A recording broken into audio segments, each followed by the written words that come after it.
Bike അപകടത്തിൽ മരണപ്പെട്ട ഏക മകന്റെ ചേതനയേറ്റ ശരീരം അമ്മയ്ക്ക് അവസാനമായി ഒരു നോക്ക് കാണാൻ കഴിയുമോ എന്ന ആശങ്കയിലാണ് അണക്കര വെള്ളറയിൽ ഷൈജുവും ബന്ധുക്കളും. കഴിഞ്ഞ 17-ാം തീയതി അണക്കര ചെല്ലാർകോവിലിൽ ബൈക്കും ജീപ്പും കൂട്ടിയിടിച്ച് മരിച്ച ഷാനറ്റ് ഷൈജുവിന്റെ മൃതദേഹമാണ് കുവൈറ്റിൽ കുടുങ്ങിക്കിടക്കുന്ന അമ്മ ജിനുവിന്റെ വരവും പ്രതീക്ഷിച്ച് 5-ാം നാളും മോർച്ചറിയിൽ സൂക്ഷിച്ചിരിക്കുന്നത്. ഏക മകന്റെ വേർപാട് ജിനുവിനെ ഇനിയും അറിയിച്ചിട്ടില്ല. അണക്കര കൊടുവേലിക്കുളത്ത് അലൻ കെ ഷിബുവും ഈ അപകടത്തിൽ തന്നെ മരിച്ചിരുന്നു. 3 മാസം മുമ്പാണ് ജിനു കുവൈറ്റിലേക്ക് ജോലിക്കായി പോയത്. പറഞ്ഞിരുന്ന ജോലിക്ക് പകരം കഠിനമായ മറ്റു ജോലികളാണ് ജിനുവിന് അവിടെ ചെയ്യേണ്ടി വന്നത്. ഒരു കുട്ടിയെ നോക്കാനാണ് ജിനുവിനെ കുവൈത്തിലേക്ക് കൊണ്ടുപോയത്. 40,000 രൂപയായിരുന്നു ശമ്പളമായി പറഞ്ഞിരുന്നത്. ജോലി സ്ഥലത്തെത്തിയപ്പോൾ കുഞ്ഞിനെ നോക്കാൻ പോയ ജിനുവിനെ ആ കുടുംബത്തിൽ ഉള്ളവരെ മുഴുവൻ നോക്കേണ്ട ജോലിയായിരുന്നു കിട്ടിയത്. എന്നാൽ അവിടെ ജോലി ചെയ്ത് 1 മാസം കഴിഞ്ഞപ്പോൾ 40,000-ന് പകരം 27,000 രൂപ മാത്രമാണ് ശമ്പളമായി കിട്ടിയത്. കേരളത്തിൽ നിന്നുള്ള MP-മാർ വിഷയത്തിൽ ഇടപെട്ടിരുന്നുവെങ്കിലും പരിഹാരം ഉണ്ടായിട്ടില്ല. പത്തനംതിട്ടയിലുള്ള ഒരു ഏജൻസിയാണ് ഭാര്യയെ 2.5 മാസം മുമ്പ് കുവൈറ്റിലേക്ക് കൊണ്ടുപോയതെന്ന് ഭർത്താവ് മാധ്യമങ്ങളോട് പറഞ്ഞു. ജോലി ഭാരവും ആരോഗ്യ പ്രശ്നങ്ങളും മൂലം തനിക്ക് ആ ജോലിയിൽ തുടരാൻ പറ്റാത്ത സ്ഥിതിയെന്ന്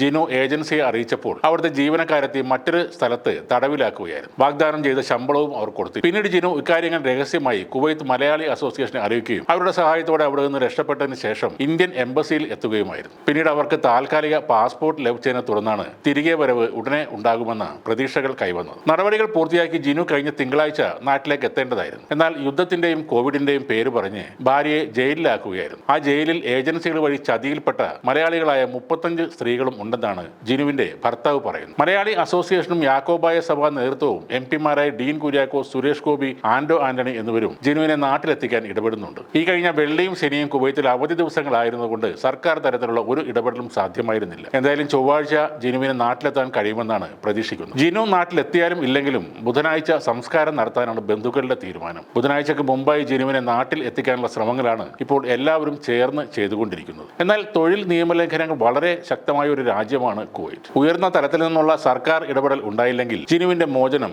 ഇനിയും വൈകിയേക്കാം. അതും കൂടി കണക്കിലെടുത്താണ് ബുധനാഴ്ച സംസ്കാര ചടങ്ങുകൾ നടത്താൻ അവരുടെ കുടുംബം തീരുമാനിച്ചിരിക്കുന്നത്.